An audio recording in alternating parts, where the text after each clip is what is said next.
What's up, guys? In today's video we're going to go over the Seo Framework plugin for WordPress. It's a growingly popular alternative to the big ones like Yoast and all-in-one SEO. It's one that I use myself on my own site. And I'm going to go over a little bit why I recommend that, and if you were to install it, kind of the basic settings to get your site up and going. I'm started on the plugins page here because one note that I want to make, and I'll explain why this matters a little further into the video. When you install the SEO framework, which you'll see here, you might also want to do a search in the repository for the SEO framework title fix.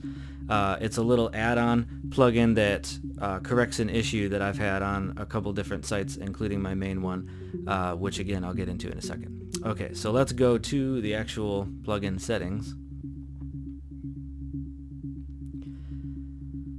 This first area where it says layout, not really things that you need to worry about. In the interest of time, I'm going to go over index-related things, not personal preferences. So let's start with Canonical in here because I think that's kind of important. One thing you need to understand about Canonical is when Google's crawlers search a website, whenever they encounter duplicate content or the same types of content that are very similar over and over again, it no longer really penalizes a website like it used to, but what it sometimes will do is ignore the second, third, fourth, and so on instance of that content. Knowing that, you want to make sure that the right version of certain content is the one that it's going to index. So what Canonical will do is, as I scroll down here, you'll see you can check to add it to things like archives, posts and pages, etc. And what that does is, if there's, let's say, archives pages, your blog archive, it'll show all of your latest blog posts. Well, what if Google's already looked at a whole bunch of your blog posts? Then seeing content related to those posts on the blog archive is now a second time that same content is coming up. And by adding the canonical tags to your archives, it's basically a line of code that tells Google, I know you're seeing this content again, refer to, and here are the links to the actual blog post as the originals, to tell it, don't worry about this page, look at the actual blog pages themselves for which ones you're going to worry about indexing. That is beneficial, obviously, because you want to be able to control exactly which things are indexed, and it's far more important for posts and pages that you've probably spent time specifically optimizing for to be the thing that gets indexed and not just archives pages, which is far less useful to somebody stumbling upon that in a Google search. The rest of this section isn't super important once you've gotten the canonical nailed down. I believe most of these are checked by default when you first install the plugin, so you might leave this alone, but good practice for me every time I install this plugin on a site, I just walk through all these just to make sure everything is set correctly. Title settings, this basically is telling it, in cases where you haven't manually set a meta title on a page or a blog post, what kind of automated title should it put in its place, just to make sure that you're not stuck with no meta title. Basically, you can pick right here, the symbol you want is the divider between what it's pulling from the title of the page and an addition that you can add. You can tell it whether the addition goes on the left or right side. As you can see here, if I uncheck this, you'll have the name of my site either left or to the right of it. I personally check to disable that just because in some cases where the title of the page itself is a bit long, trying to tack on your blog name to the end of it makes the title too long. So I like to do that manually. I'll just go through the pages and post myself, write the metadata, and if there is room, then I can tack something on myself at the end, but I don't like it to automate that. This is what I was mentioning earlier about that title fix add-on.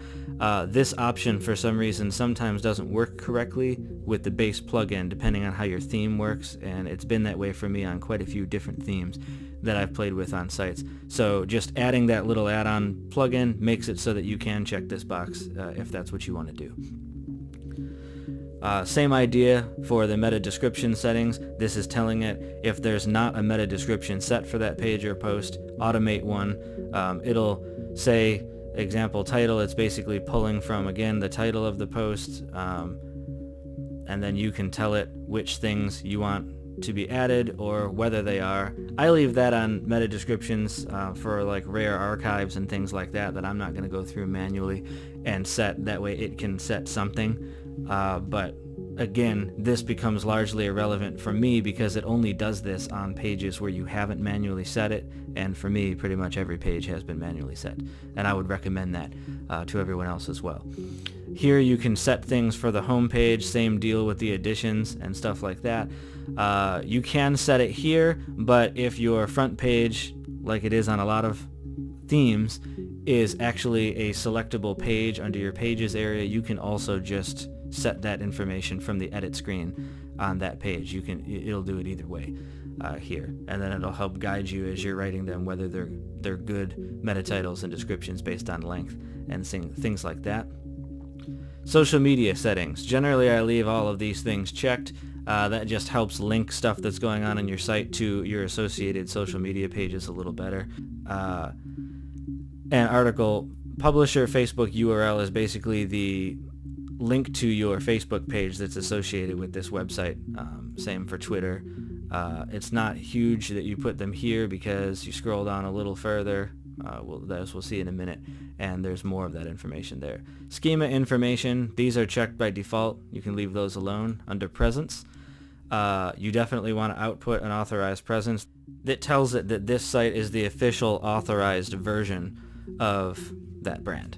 And then you can set here whether it's an organization or a person. If this were a personal blog about me, I would select person, and then I would type my name down here. In this case, this site is about an organization, and then you can give it the name of your organization there as it would appear on the web. You can enable a logo if you'd like to be included in that.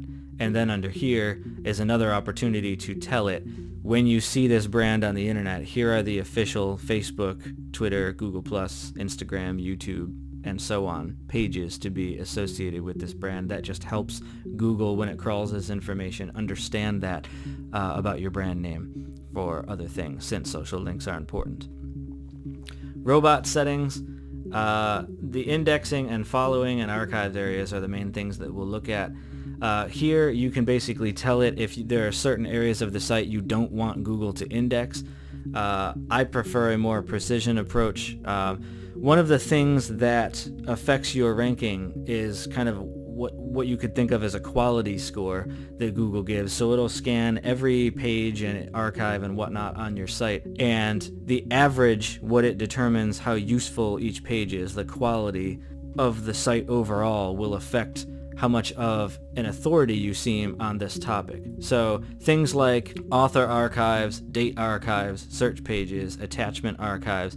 Archives in general tend not to be seen as very useful, so I tend not to index any of those, and I will actually often do that with tag archives as well.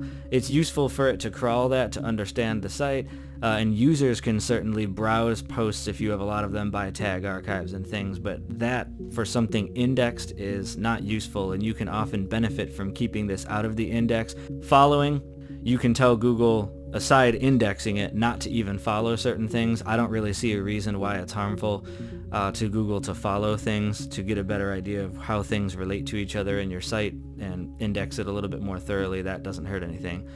No archive. Sometimes you'll see on the web where people have archived versions of older pages. I generally don't want things that I don't want indexed archived either, so you'll see that it's set about the same here.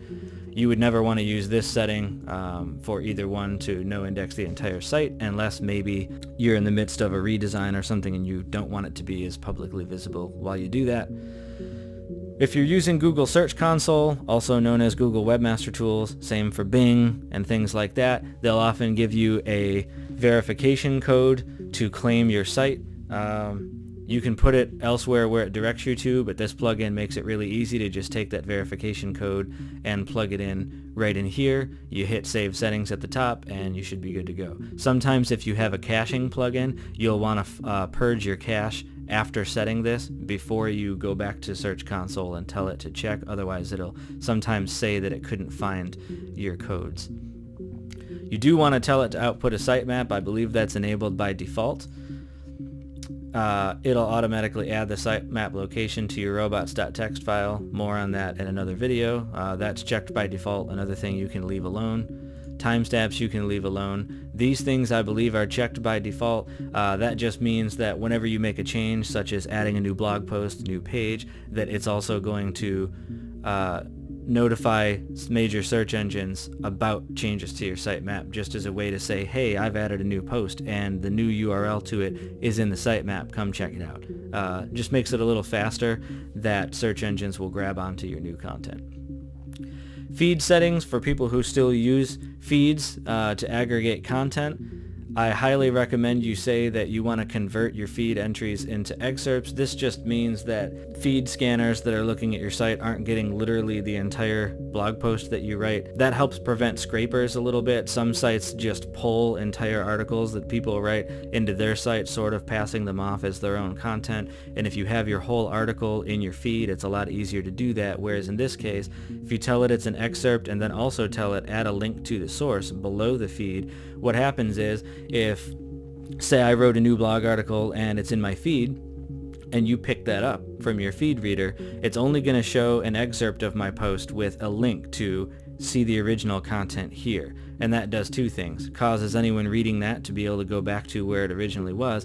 And if there's a third-party site that is using my feed excerpt as content on their site, it's going to link back to me as the place to get the full article, which is definitely something that you want.